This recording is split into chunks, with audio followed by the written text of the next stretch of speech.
Good morning, sir. Ram Ram sir. Ram Ram ji. Ram Ram. Ram Ram ji.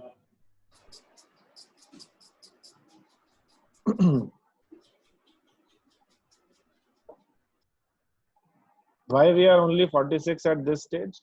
9:34.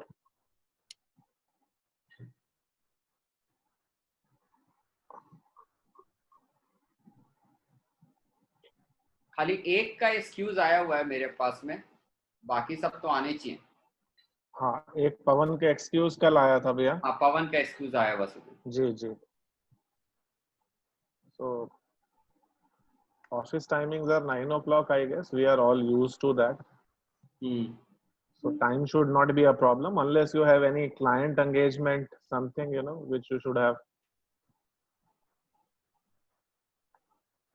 informed in advance.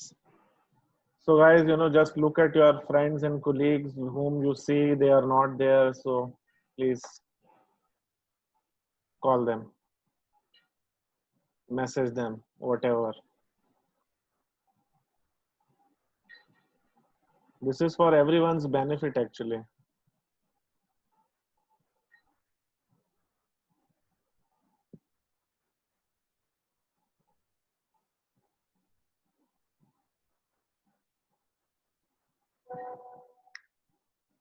We'll wait for a couple of minutes, maybe more, that's it. Not more than that.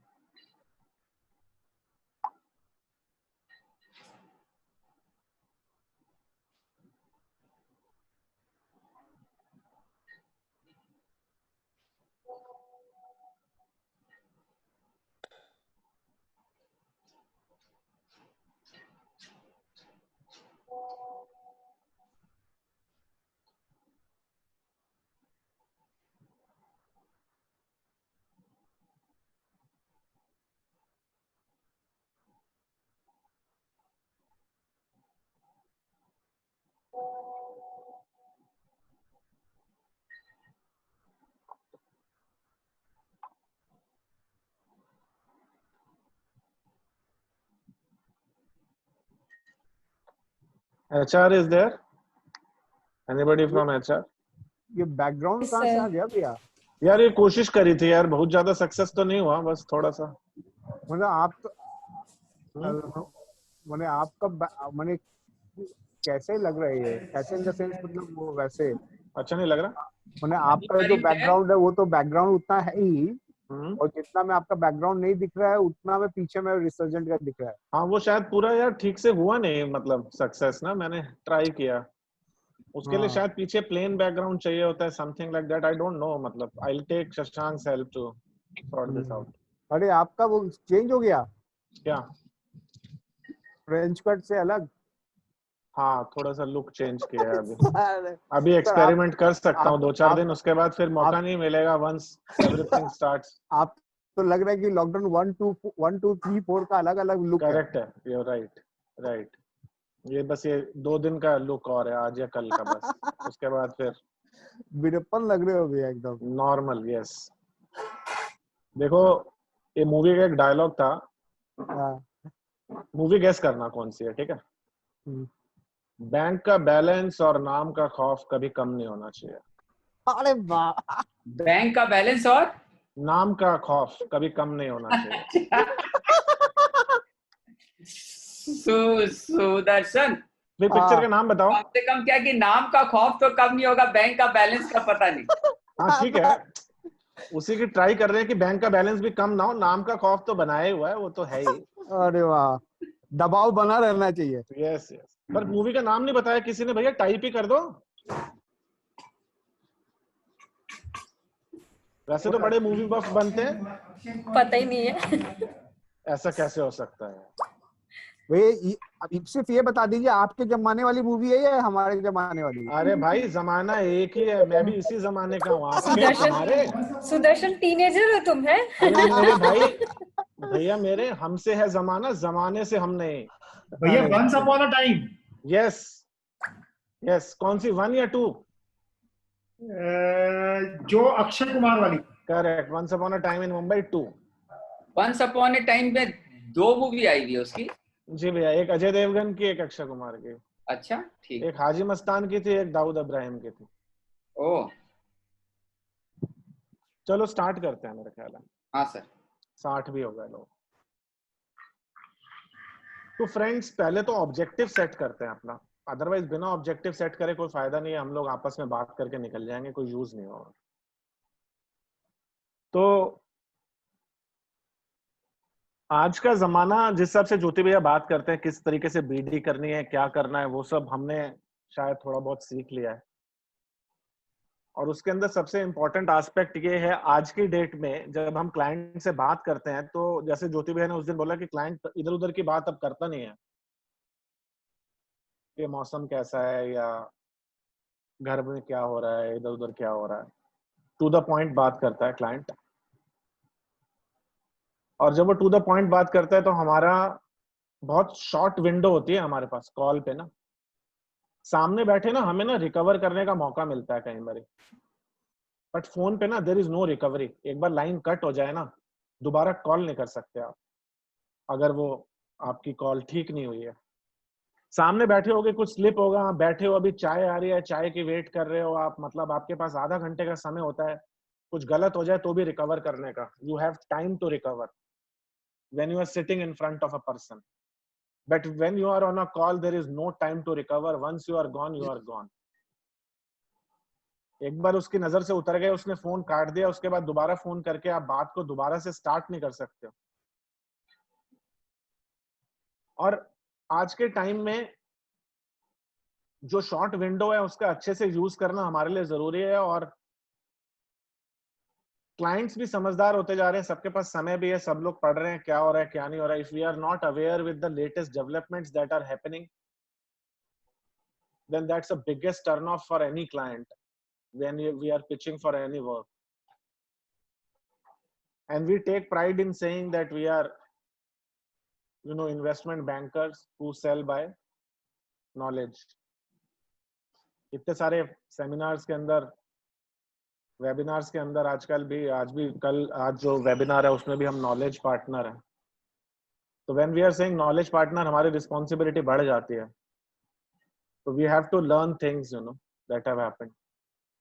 So what is happening is that we all know that economy is going through turmoil. It was not in a very good position when this आपदा started. I'm using the word आपदा because आपदा में से अवसर निकालने वाली बात जो मोदी जी ने कही है वो हमारे पर भी इक्वली वैलिड है। तो जब ये आपदा शुरू हुई उससे पहले भी हमारी अर्थव्यवस्था बहुत खराब थी, और after this you know economy is going through turmoil, और बहुत ज्यादा सेवर्स आपको बाहर से नहीं मिलेंगे, हर कोई अपना घर ही देख रहा है, अपना घर बचा ले वही बड़ी बात है। इसीलिए मोदी जी ने आत्मनिर्भर भारत की बात करी है। वो मजबूरी भी एक तरीके से, बाहर से कोई सपोर्ट आने वाला भी नहीं है फ्रेंड्स, बहुत ज्यादा, और हमें डिपेंड होना भी नहीं चाहिए। तो कुछ इकोनॉमिक पैकेजेस अनाउंस करे गवर्नमेंट ने, जो कि अभी मोदी जी ने 20 लाख करोड़ का जो पैकेज अनाउंस किया वो स्टेप्स के अंदर आ रहा है। और इस पैकेज से पहले भी there were certain measures taken by government either directly or through RBI. So we'll try to cover those things which are affecting the corporates. So one of such was done on 13th May by the finance minister.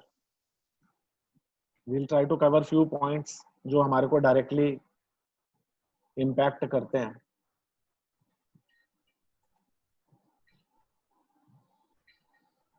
तो इससे पहले मतलब 13 मई के package से पहले क्या किया था वो थोड़ा सा ब्रीफ एक बार ही अपन रिव्यू कर लेते हैं।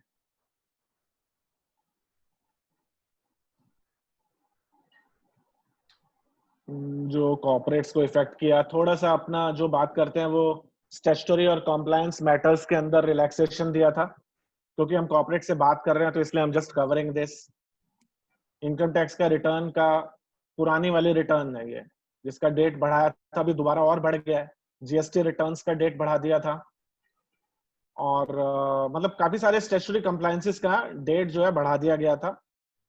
बोर्ड मीटिंग्स को 60 डेज के लिए एक्सटेंड किया था और ईजीएम्स को भी वीडियो कॉन्फ्रेंस के थ्रू और ई वोटिंग के थ्रू अलाउ कर दिया था। This much we should be knowing when we are talking to corporate. फिर किसी भी इकोनॉमी के डोज के लिए पैसे से ही काम होता है। तो सबसे पहला ये होता है कि सिस्टम में लिक्विडिटी आए। तो आरबीआई ने सीआरआर रिड्यूस कर दिया जिससे लिक्विडिटी सिस्टम के अंदर आ सके। कितना सीआरआर है अभी, क्या कोई बता सकता है? What is the CRR today?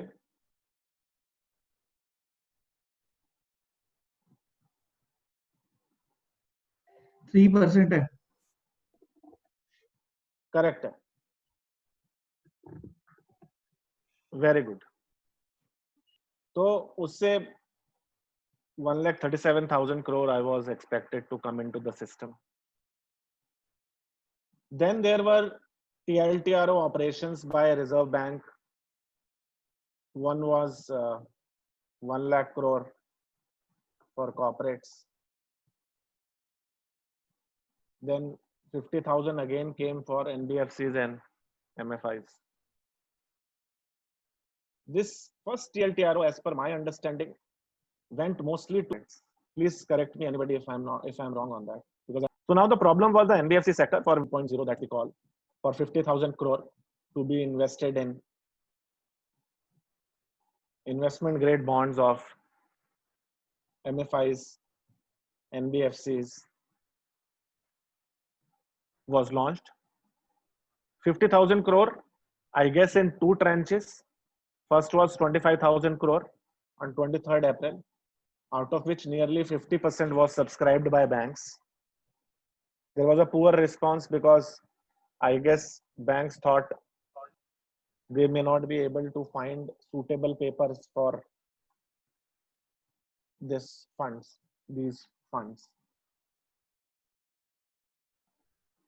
So 10% was kept for MFIs, 15% for NBFCs below 500 crore asset size, and then the remaining 25% for asset size between 500 crore and 5,000 crore. इसके अलावा मार्जिनल स्टैंडिंग फैसिलिटी भी अलाउ करी bank ने ताकि और liquidity आए। I think additional 1,37,000 crore was also expected out of this.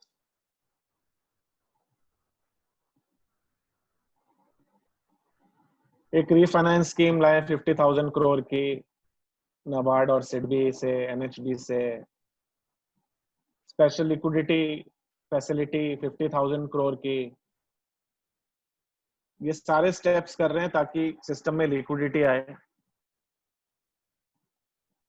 फिर borrowers को रिलीफ दिया गया, 3 मंथ्स का मॉरिटोरियम दिया गया। वर्किंग कैपिटल के मार्जिन रिड्यूस करे, एडिशनल वर्किंग कैपिटल फैसिलिटीज दी। तो ये बोरोवर्स को रिलीफ इसमें दिया गया थोड़ा थोड़ा। some relief was given to the borrowers.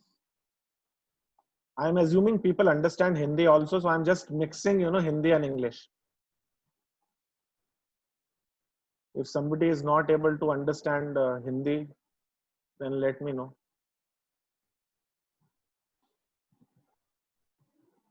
Now on 13th May, the finance minister came up with another package, another dose, part of the overall 20 lakh crore dose. So we'll try to discuss that, what is there for the corporate world. So it was primarily for MSMEs. So first, I think we need to understand what is an MSME. So there was a definition of MSME. MSME again, MSME is micro, small and medium enterprise. There are 3 categories. One is micro, another is small, and third is medium. So there was these by definition are bifurcated into 2 parts, my dear friends. One is the manufacturing enterprise and the other is the service enterprise. Now there were different definitions for manufacturing as for service. Now they have simplified and revised the definition. Earlier there was criteria of only investment in plant and machinery and equipment. Now the definition covers two aspects. One is the investment and the other is the turnover. So now the definition stands as, for micro, it is investment of 1 crore up to 1 crore and turnover up to 5 crore. Then for small, investment up to 10 crore and turnover up to 50 crore. And for medium, investment up to 20 crore and turnover up to 100 crore. So we should be knowing these slabs. Then they announced a 3 lakh crore package. I think this is the biggest of the 20 lakh crore, I guess, the major pie, in which the business and MSMEs will be given emergency credit lines. And this will be 20% of the entire outstanding credit given to a particular MSME, which the outstanding credit as on 29th February 2020. So there is a limit that 25 crore का outstanding होना चाहिए, उससे ज्यादा नहीं होना चाहिए. तो 25 करोड़ तक के outstanding पे 20% मिल जाएगा. और ये लोन जो है 4 year tenure का होगा और इसमें 12 month का मोरिटोरियम होगा. और इसमें अभी वैसे फाइन प्रिंट नहीं आया, बट आई थिंक ज्योति जी ने कल को शेयर किया था, उसमें शायद 9.25% का कैप है इंटरेस्ट पे. और इसके प्रिंसिपल पे और इंटरेस्ट के ऊपर गवर्नमेंट ऑफ इंडिया 100% गारंटी देगी, जिससे कि एमएसएमई को पैसा मिल जाएगा. फाइन प्रिंट अभी नहीं है, मोटे तौर पे इतना याद रखिए. और मेरा ख्याल है ये शायद ऑटोमेटिक स्कीम होगा और इसका विंडो 31 अक्टूबर 2020 तक अवेलेबल है. Then there is a scheme of subordinate debt for stressed MSMEs, यानी जो एनपीए हो गए हैं या स्ट्रेस्ड हैं, उनके लिए सबऑर्डिनेट डेट का स्कीम है. जो मुझे समझ आया, I think this money will be given to the promoters and promoters will infuse this money as equity into the system, जिससे कि अगर अकाउंट ठीक हो जाता है तो शायद और भी पैसा रेज कर पाए. और इसमें भी partial credit guarantee support banks को प्रोवाइड किया जाएगा. जो भी whatever is the mechanism, we don't know, the fine print people are still expecting to come. Maybe soon it will come. Then there is a 50,000 crore equity infusion for MSMEs, and it will be through fund of funds. So what is fund of funds? Basically, government will not give this equity directly to the MSMEs, but will provide these funds to other funds which are specially created for the help of MSMEs. वो sector specific भी हो सकते हैं MSME में. So government will give 10,000 corpus to them. So they are assuming rest they will raise, say 50,000 crore up to 50,000 they will be able to raise, and then they will provide it to MSMEs. So what I think is, इसके अंदर investments will be made in SME stock exchange only.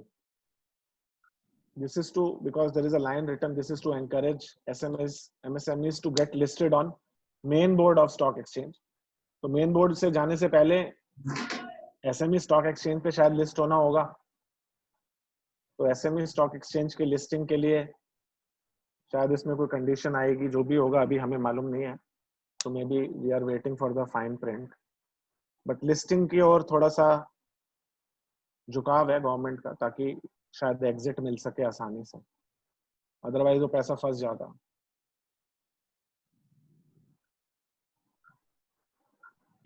इसके अलावा one or two measures I'll discuss for MSME, like global tenders are disallowed up to 200 crore. This is to reduce the competition so that MSMEs do not face competition from overseas. This is again in the direction of Atmanirbhar Bharat. ये indigenous product का ही market बने।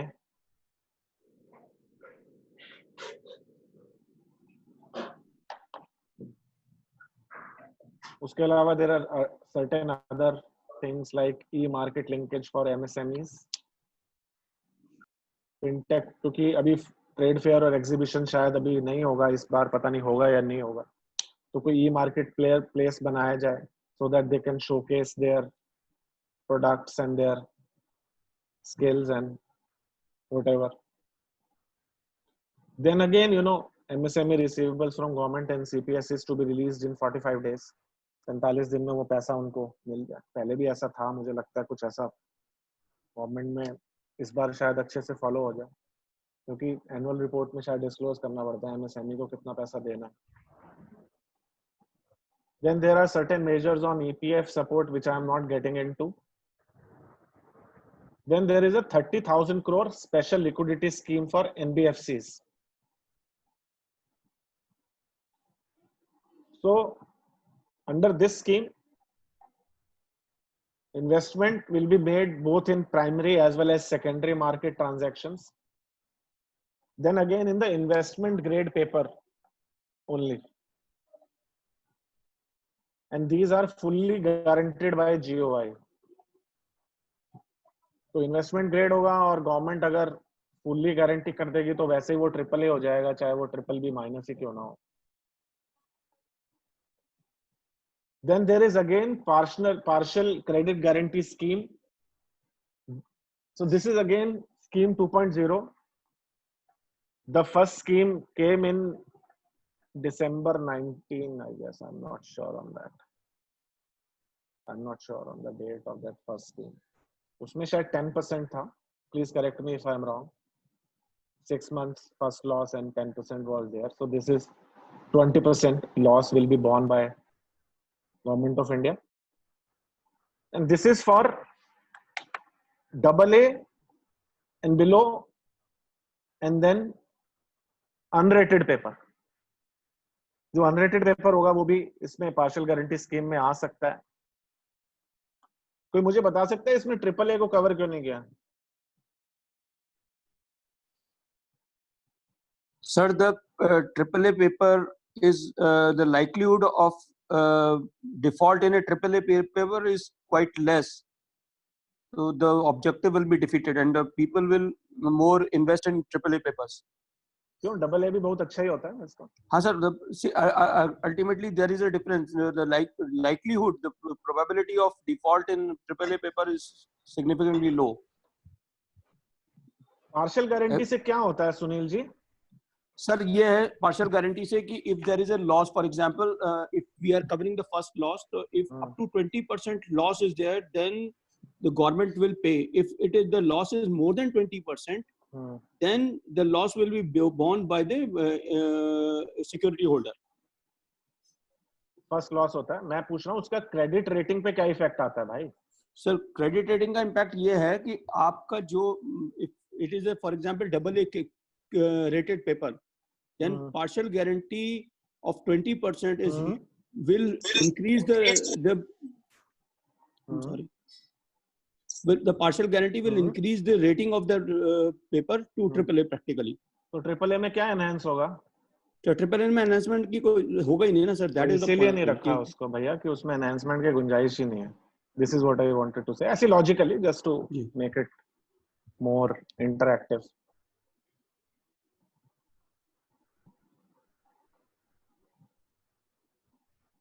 इसके अलावा there was 90,000 crore liquidity for discoms.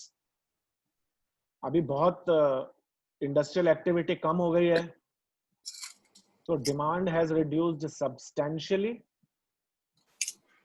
So discoms के पास पैसा नहीं आ रहा है, discoms के पास पैसा नहीं आ रहा है, वो पावर प्रोड्यूसर्स को नहीं दे रहे हैं, पावर प्रोड्यूसर्स को नहीं देंगे तो पावर प्रोड्यूसर्स की हालत खराब हो जाएगी, तो वो एक सर्कल है।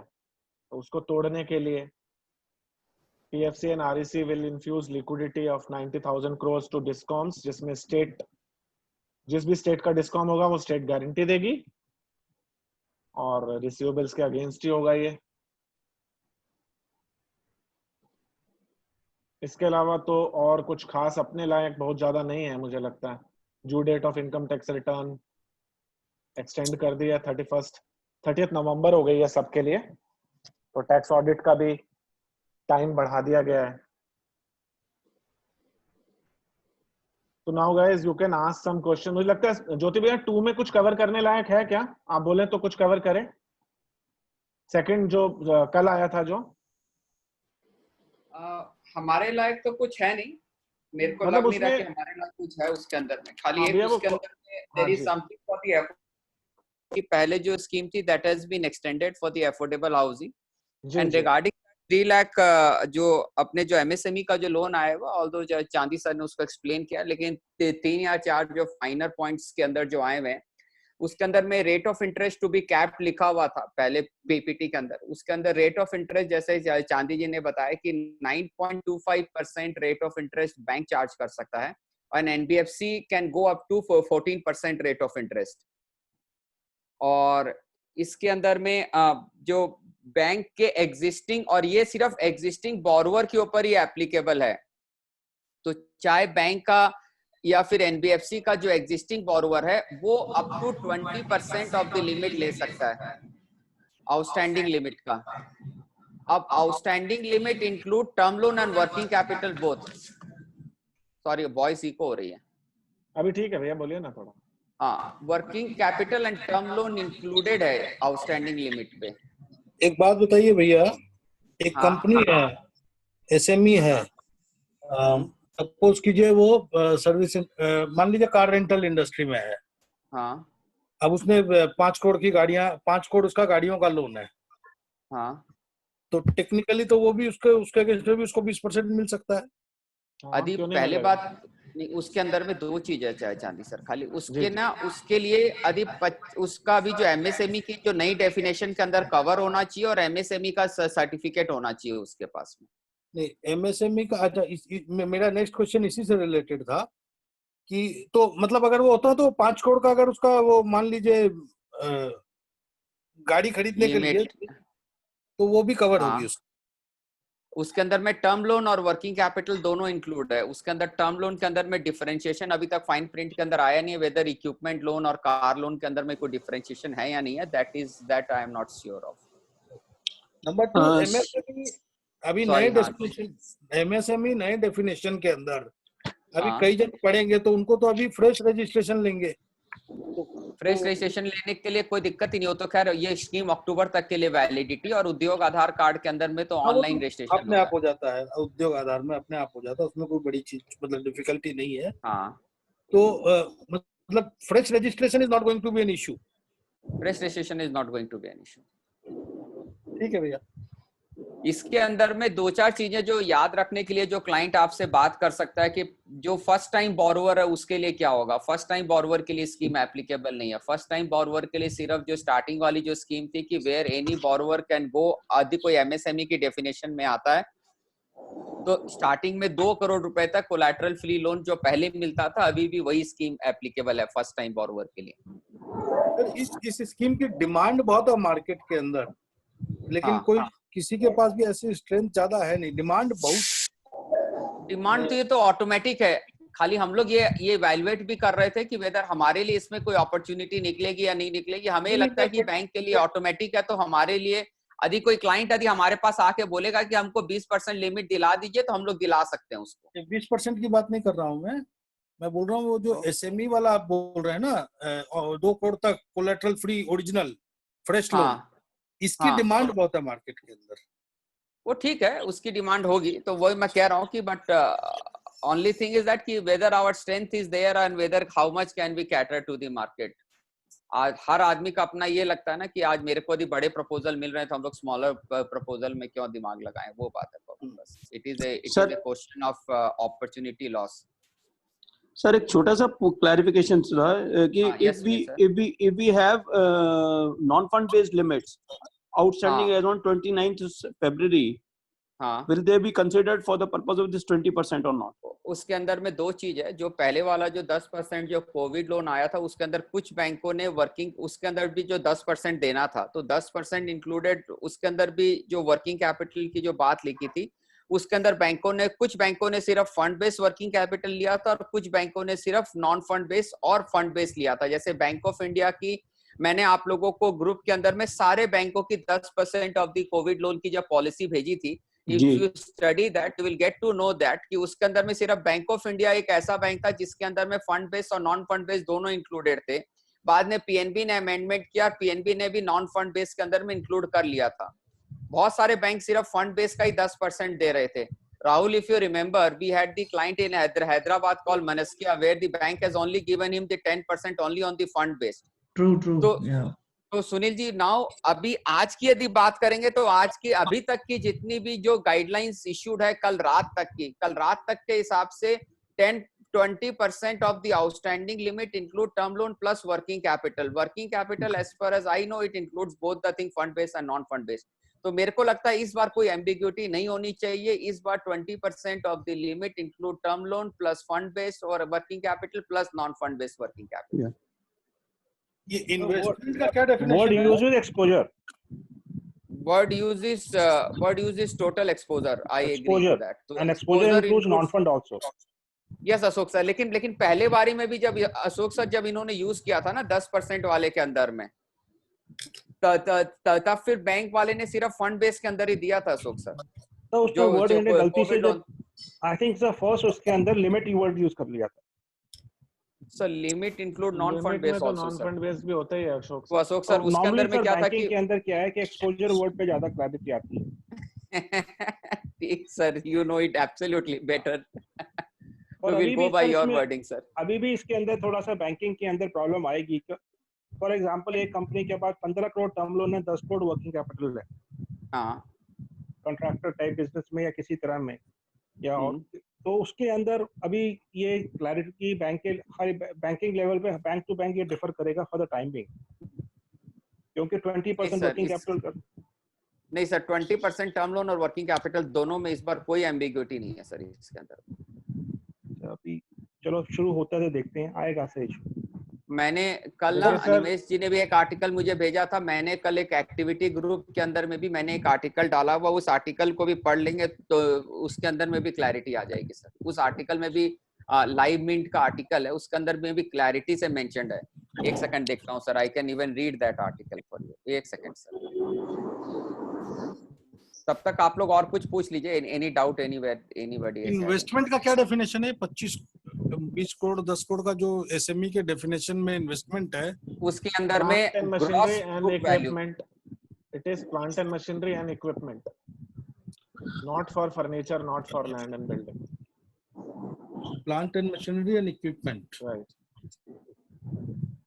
And sir, when we are talking about investment and turnover, so it is higher of any of the things, or sir यदि ये क्वालिफाई करता तो आएगा satisfy both the conditions, it is and नहीं। यदि इसके अंदर चांदी भी एम्बिग्यूटी क्या है, किसी यदि आप मीडियम में, यदि आप स्मॉल में हैं, स्मॉल का तो प्लांट एंड मशीनरी के हिसाब से क्वालिफाई कर रहा है और 50 करोड़ और 100 करोड़ से ऊपर चले जाते हैं तो आप मीडियम में आ जाते हैं। तो ना तो आप स्मॉल में आएंगे, मीडियम में आएंगे। नहीं, प्लांट एंड मशीनरी के हिसाब से आप स्मॉल में हैं और टर्नओवर के हिसाब से आप मीडियम में हैं, तो किस में आएंगे? हम मीडियम में आएंगे भैया, कोई डाउट ही नहीं है इसके अंदर। तो बड़े वाले में आएंगे क्या? सुनिए भैया, आप जी, अच्छा, अपनी जो स्लैब है, हाँ, इन्वेस्टमेंट लेस देन 1 करोड़ हाँ, माइक्रो के लिए, हाँ, स्मॉल के लिए इन्वेस्टमेंट लेस देन 10 करोड़ है। 1 करोड़ टू 10 करोड़ नहीं है, ना ना ना ना, उसके अंदर में एक एंड करके टर्नओवर का भी भैया, डेफिनेशन है। भैया, एक भी एक मिनट कंडीशन, बता एक रहा भी हूँ भैया, कंडीशन बता अगर रहा आप, हूँ। रेखा जी एक Sorry. मिनट मुझे प्लीज एक भी एक्सप्लेन कंडीशन करने अगर मीट दीजिए। आउट हुआ तो आप ऊपर चले जाओगे। हाँ, आप मुझे एग्जांपल देके पूछिए, मैं बताता हूँ। सपोज कर लो मेरी प्लांट एंड मशीनरी 8 करोड़ की है। ओके, नहीं, प्लांट एंड मशीनरी मेरी 3 करोड़ की है। प्लांट एंड मशीनरी 3 करोड़ की 3 है, करोड़ की है और मेरा टर्नओवर 92 करोड़ का है। आप मीडियम में जाओगे, आप क्योंकि लास्ट में मीडियम में क्या कंडीशन दो सेटिस्फाई हो रही है आपकी, दोनों सेटिस्फाई हो रही हैं। इन्वेस्टमेंट बिलो 20 करोड़ है आपका, हाँ और टर्नओवर बिलो 100 करोड़ है, दोनों सेटिस्फाई हो रही हैं आपकी। स्मॉल में एक ही Okay. सेटिस्फाई हो रही है, इसलिए आप स्मॉल लियो, मीडियम हो। जिसमें दोनों कंडीशन सेटिस्फाई होंगे आप वहीं हो गया। या दूसरा समझ केस है सर, क्लियर है। सेकंड केस है मेरी इन्वेस्टमेंट 15 करोड़ है हाँ और मेरी सेल 150 करोड़ है। हाँ, तो तो आप फिर कहीं नहीं भी नहीं आएंगे, हो सर, किसी आप में कहीं कहीं भी भी नहीं नहीं हो, आओगे। आप तो लार्ज हो सर सर। एक इसमें ऑब्जेक्टिव जो समझ रहा है, ये प्लांट एंड मशीनरी साइड में तो स्कोप बढ़ा दिया एमएसएमई के लिए, लेकिन टर्नओवर लेकर आके तो ये एमएसएमई का स्कोप घटा दिया के हिसाब से। पहले जो सही प्लांट बात है सर। हाँ, हो सकता है। जिसका 100 करोड़ के ऊपर अगर एक्सेप्ट कर गया तो वो एमएसएमई इसके स्कोप से तो भारी हो गया। करेक्ट है, करेक्ट है सर। करेक्ट है। भैया सुधीर भैया, मेरा आपसे क्वेश्चन है कि क्या ये एमएसएमई का जो डेफिनेशन में अगर कोई ट्रेडिंग और रियल एस्टेट कंपनी अगर फॉल करती है तो उसका क्या होगा?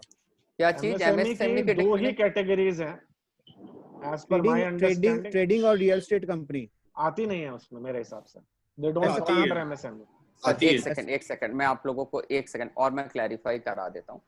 आप लोगों की जो एमएसएमई की एसके जो तूने जो क्वेश्चन पूछा है वो एमएसएमई की डेफिनेशन के हिसाब से तो क्वालिफाई करता है, वो एमएसएमई की डेफिनेशन में आ जाएगा। लेकिन एक ना सीजीटीएमएससी स्कीम है जहां पे 2 करोड़ तक बैंक को कोलैटरल फ्री लोन देना होता है, उसके अंदर सिर्फ गुड्स एंड सर्विसेज अलग अलग डिफाइंड है। उसके अंदर में ट्रेडर को बैंक 2 करोड़ तक कोलैटरल फ्री जो देना होता है ना, वो नहीं मिलता है। लेकिन तुम ये बोलेगा कि रियल एस्टेट वाली कंपनी के लिए ये वाला छोटा सा एक एम्बिग्यूटी है कि जो ट्रेडर है अशोक गुप्ता सर, जो कोई ना से ट्रेडर होगा जिसका 100 करोड़ से नीचे का टर्नओवर है और 1 करोड़ का प्लांट एंड और 1 करोड़ का इन्वेस्टमेंट है, तो क्या मानेंगे सर उसको? तो वो एमएसएमई में नहीं आता है सर। क्यों बहुत नहीं आएगा क्लियर सर? है सर। कैसे सुधीर भैया? भैया एमएसएमई की डेफिनेशन आप देख रहे हो, खाली इस पॉइंट ऑफ व्यू से देख रहे हो। एक्चुअल डेफिनेशन देखो तो उसमें लिखा है कि you are manufacturing products, processing clear लिखा हुआ है वो। मैन्युफैक्चरिंग। एमएसएमई की डेफिनेशन आप एक्ट में देखिए ना क्या लिखी है, उसमें फर्स्ट शेड्यूल में जो प्रोडक्ट्स आते हैं वो अगर आप मैन्युफैक्चर करते हो तभी आप एमएसएमई होगे, या फिर आपका प्रोडक्ट एकदम क्लियरली डिफाइंड होना चाहिए एंड प्रोडक्ट। नहीं तो फिर तो सर्विसेज कैसे आएंगे? सर्विसेज अलग से डिफाइंड है, दो कैटेगरीज हैं, हैं। मैन्युफैक्चरिंग और सर्विसेज, दो डिफरेंट कैटेगरीज डिफाइंड है भैया उसके अंदर एमएसएमई एक्ट में क्या? yes it is defined, two different yes. So Trading my is not a opinion, service also. trading and sorry, हाँ ट्रेडिंग सर। सर्विस भी नहीं मानी जाती है ना। correct, trading is not a service. और रियल एस्टेट? अच्छा, खाली मैं आप लोगों को एक लाइन पढ़ देता हूँ जो मैं आप लोगों को डिस्कस कर रहा था। The scheme will cover only existing borrowers with outstanding credit limit up to 25 crore as on 29th February and having a turnover up to 100 crore. ये क्लियर है?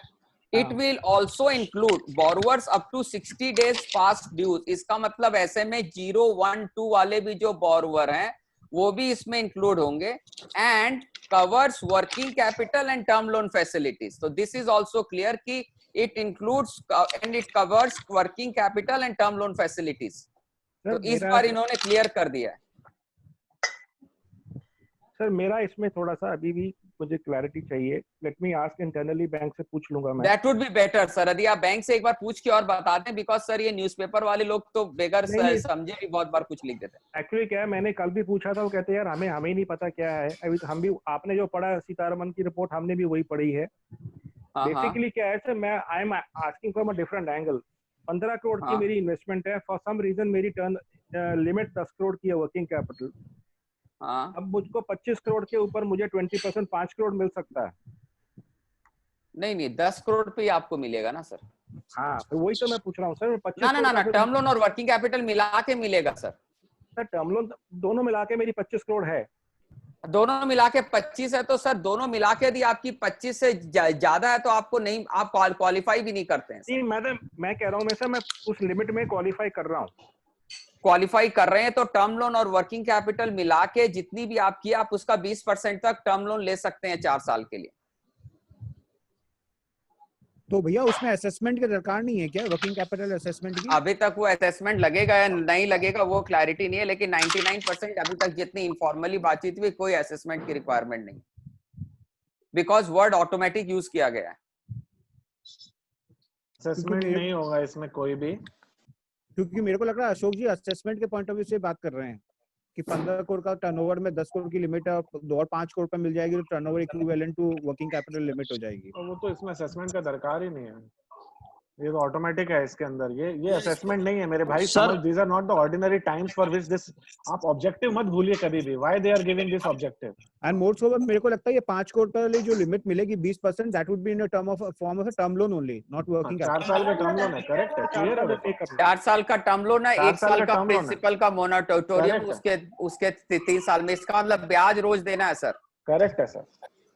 खाली एक आप भी और अपने क्लाइंट को सबको को याद रखाइएगा सर कि इट इज दी, आज यदि आपके पास यदि कोई प्रॉब्लम एरिया है, यदि आज आप पैसा नहीं चुका रहे तो आप एक्स्ट्रा लोन ले रहे हैं सर।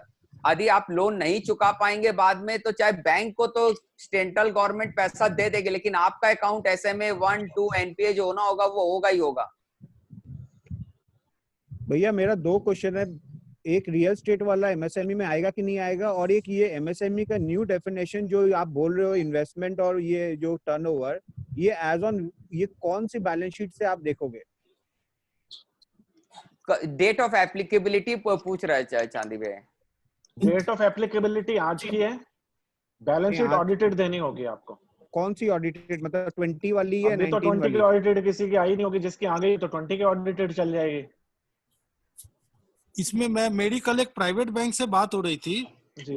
तो वो लोग जैसे 10% वाला में भी वो लोग हर केस में नहीं किए, ऑटोमेटिक नहीं किए हैं, वो लोग क्राइटेरिया लगा दिए हैं कि वो 100% कोलैटरल। आ रहा हूँ, good question you have asked.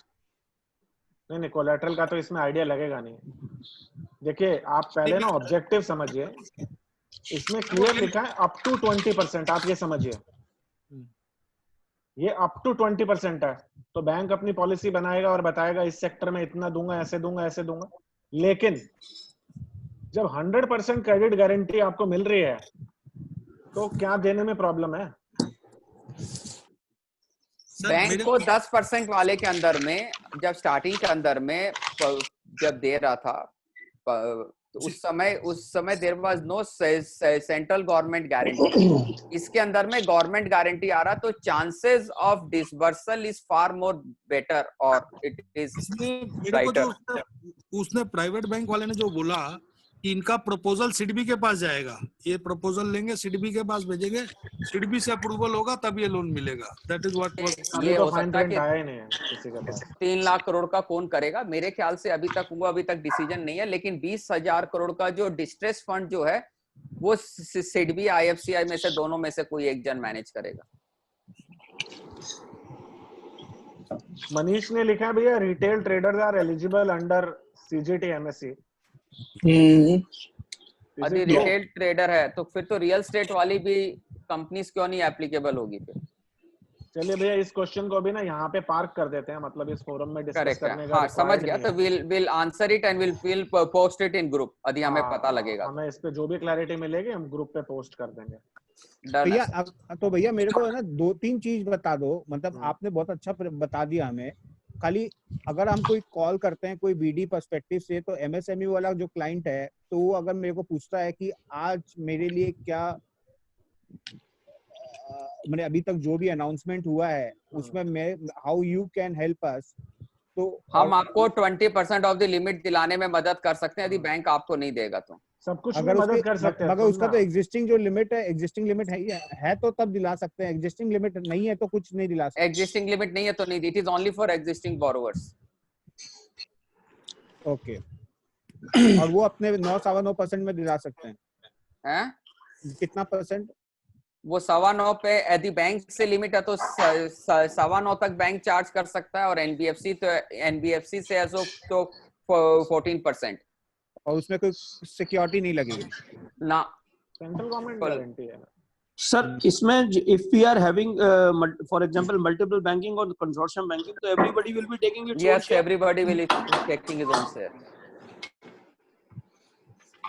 अच्छा, सोनल मैम ने पूछा है, do we have clarity on funds who can further fund MSME? तो अभी तो वो स्कीम आएगी, उसके बाद ही पता लगेगा कि पुराने फंड्स को भी ये दे रहे हैं पैसा या नहीं दे रहे हैं, क्या कर रहे 20,000 से 30,000, 20,000 का और 30,000 का नया जब फंड एक बार आ जाता है, then we will be able to, उसकी गाइडलाइन आ जाएगी, तब फिर और बात कर पाएंगे। यस। ज्योति भैया, एक कंफ्यूजन मुझे भी है, अगर आप थोड़ा बता सकें please sir, I will try.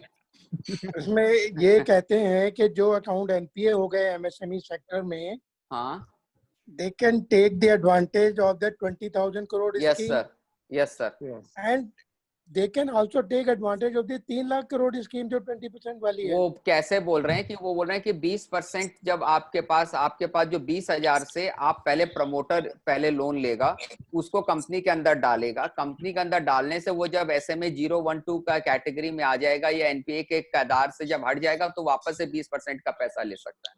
लेकिन आज यदि एनपीए की स्थिति में ये पैसा नहीं मिलेगा 20% का, प्रदीप सर, तो मतलब पहले उसको अपना ठीक करना पड़ेगा, उसको स्टैंडर्ड अकाउंट के डेफिनेशन में लेके आना पड़ेगा, फिर ही पैसा मिल सकता है। तो स्टैंडर्ड अकाउंट के डेफिनेशन में लेके आने के लिए वो ये कह रहे हैं कि 20,000 वाले फंड से पहले आप वो इक्विटी या कुछ सबऑर्डिनेटेड डेट लीजिए, उससे आप एग्जिस्टिंग बैंक को आप स्टैंडर्ड करिए, उसके बाद आप ये स्कीम में अप्लाई करा दी। ये भैया कहाँ लिखा है? ये दोनों केवल असेसमेंट है आपका? है? नहीं, असेसमेंट है या कहीं लिखा है ये? सर मैंने कहीं पढ़ा हुआ है टाइम्स में है यार। सर मेरे हिसाब से पर्पस डिफीट होगा, ये नहीं होगा। आपका 29 फरवरी को आप एनपी हो तो आपको नहीं मिलने वाला पैसा, या आज आप एनपी हो तो नहीं मिलेगा सर। नहीं सर, आप इकोनॉमिक, ये तो आज के इकोनॉमिक वाला हो गया। हाँ, ये नहीं होगा ये। तो देर जी, ये आज के इकोनॉमिक टाइम पढ़ेंगे तो ये कंफ्यूजन क्रिएट हो गया है। सर ये मतलब देखिए, अभी फाइन प्रिंट आने दीजिए सर। नहीं, जो मैं कह रहा हूँ वो मैंने कहीं पढ़ के ही बोल रखा हूँ सर। एक सर वो भी हमारे जैसे ही किसी ने व्यू दिया होगा सर। ना व्यू नहीं दिया, पेपर वाले ने। नहीं, ये सुनील मेहता का व्यू है, इसमें ज्योति ठीक कह रहे हैं। वो सुनील मेहता ने कहा है, वो कह रहे हैं कि दोनों में एलिजिबल हो जाएगा। वो दोनों में कैसे होगा, यही समझ में नहीं आ रहा। नहीं हो सकता सर, सुनील मेहता जी कह रहे हैं तो कुछ तो होगा। दोनों में नहीं होगा सर। मैं वही कह रहा हूँ ना, सुनील मेहता जी आईबीए के चेयरमैन हैं, वो कह रहे हैं तो क्या बात है, कुछ तो होगा।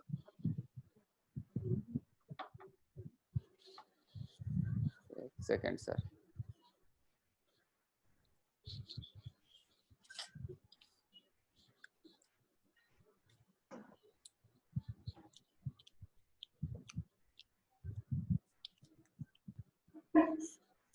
अच्छा, इससे पहले पढ़ा हुआ मैं आपको भिजवा दूंगा आर्टिकल। कोई नहीं, भेज देना भैया अभी। चलो फाइन प्रिंट आ ही जाएगा 2-4 दिन में मुझे लगता है, तो I think we will be in a better position to understand all these things.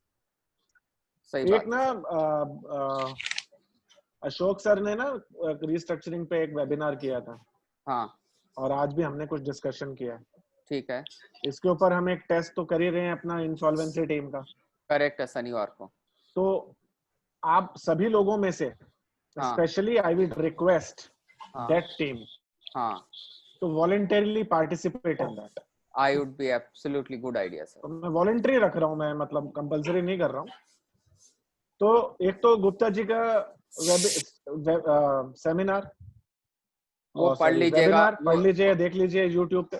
दूसरा आज का डिस्कशन, और अभी इसी पे लिमिट रखते हैं, या थोड़ा बहुत आउट ऑफ कोर्स होगा तो कोई बात नहीं ना, घबराइए। वो रिस्ट्रक्चरिंग से रिलेटेड होगा, मतलब जो भी क्वेश्चन आएंगे शनिवार के एग्जाम में, it will be basically stress and restructuring related he questions होंगे। और आज का भी जो भी नया अमेंडमेंट वगैरह जो भी आ रखा है, तो जो भी इंटरेस्टेड होगा वो मनी को अपना ईमेल आईडी और अपना कंसेंट भेज दे।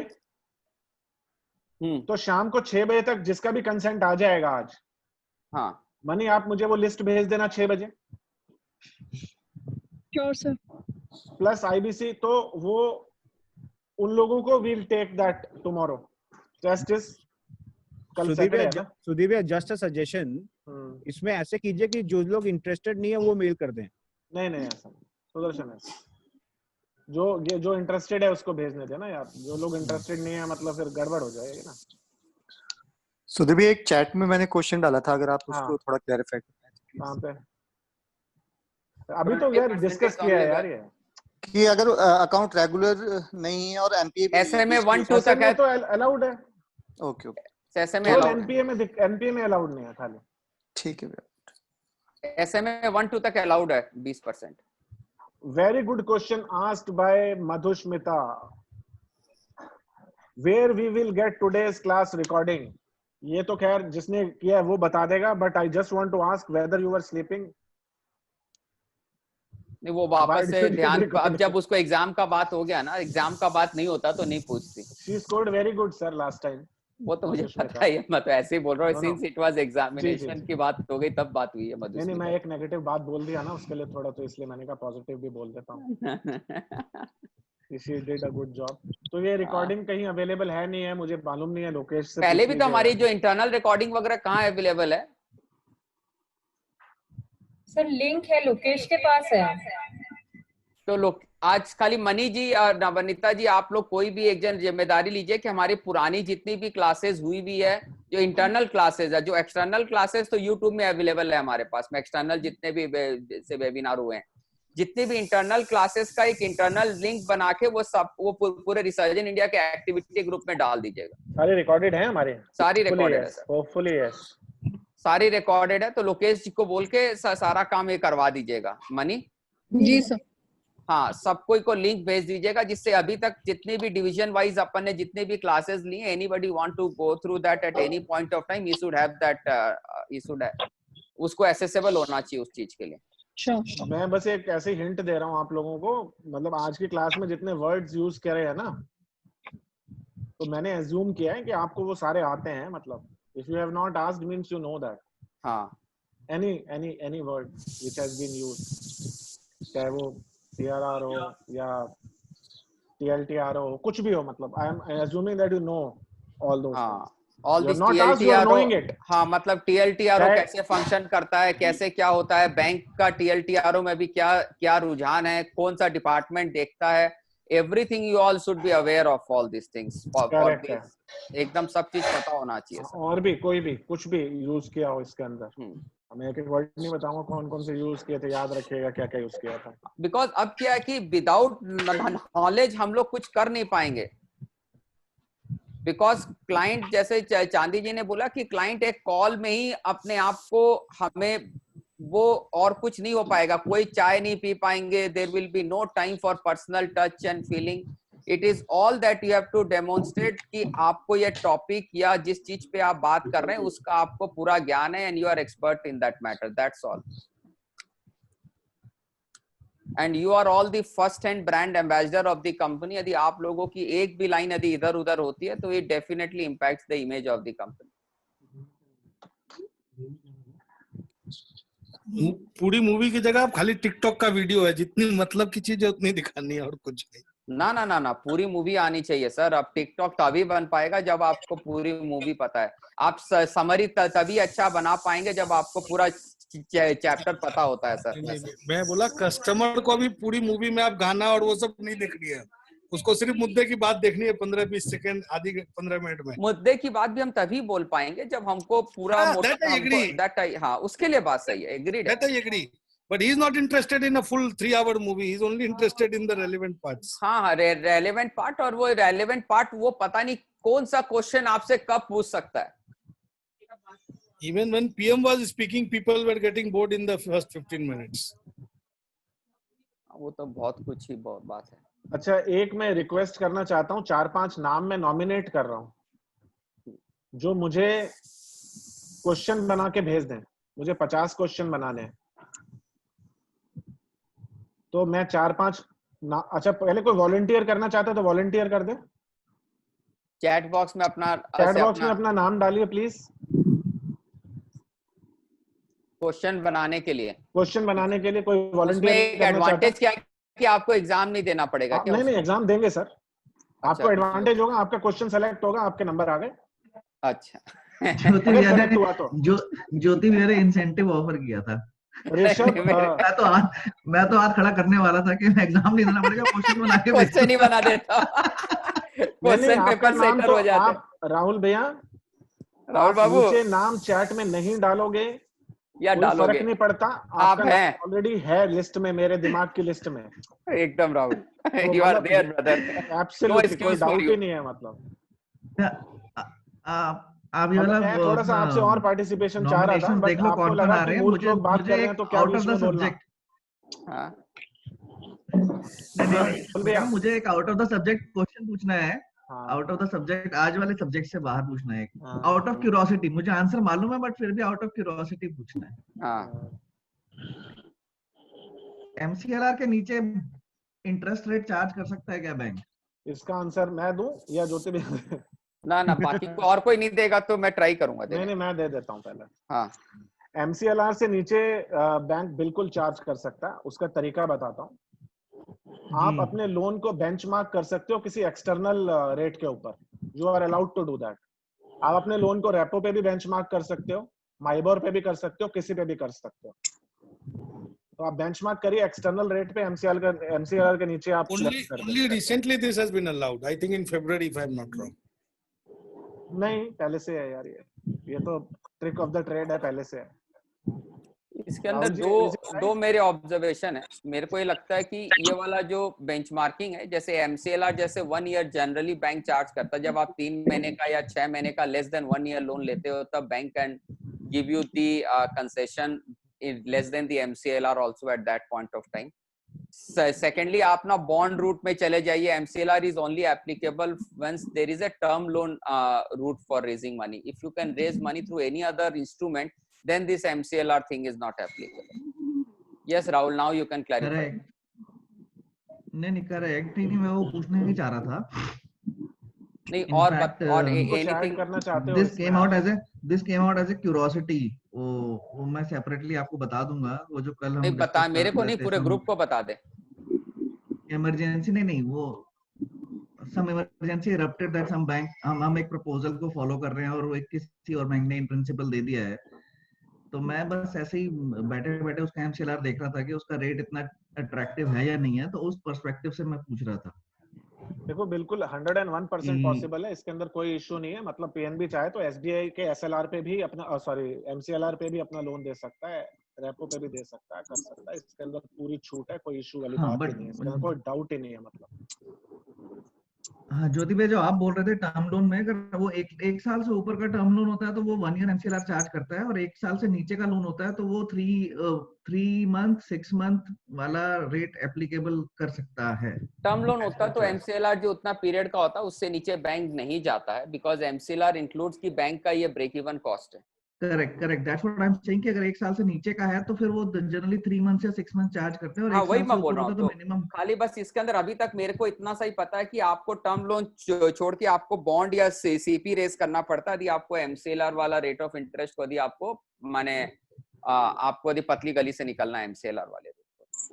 मतलब मेरा क्वेश्चन ये अशोक गुप्ता सर से भी है और प्रदीप सर से भी है कि कोई सैंक्शन लेटर, या सुदर्शन से भी है कि कोई सैंक्शन लेटर, सुदर्शन को तो इन्हीं के कैटेगरी में मान लिया कर। ऐसे ही सुदर्शन गुरु है। अभी आपने पूछा किसी को कुछ पूछना है, किसी को कोई वीडियो देखना है तो कहाँ देखेगा? मैं तो ये कहूंगा कि मुझे वीडियो नहीं देखना, मुझे सुदर्शन के साथ हॉटलाइन पे कनेक्टेड रहना चाहिए। बस तो किसी ने ऐसा कोई सैंक्शन लेटर देखा है जहाँ पे बैंक ने एमसीएलआर की जगह कोई और benchmark?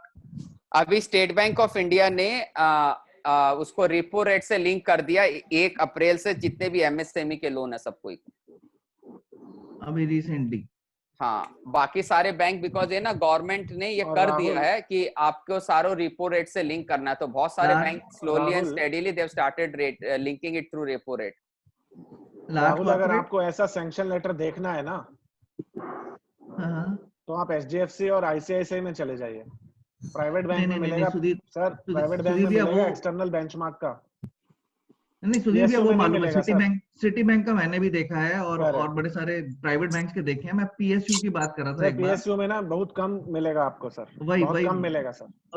All these questions are coming out of my curiosity, as I've explained, कि एक ट्रांजैक्शन को हम भी फॉलो कर रहे हैं, वो कहीं और से भी हो रही है, तो क्या चांसेस है कि वो वहां से हो जाएगी कम रेट पे?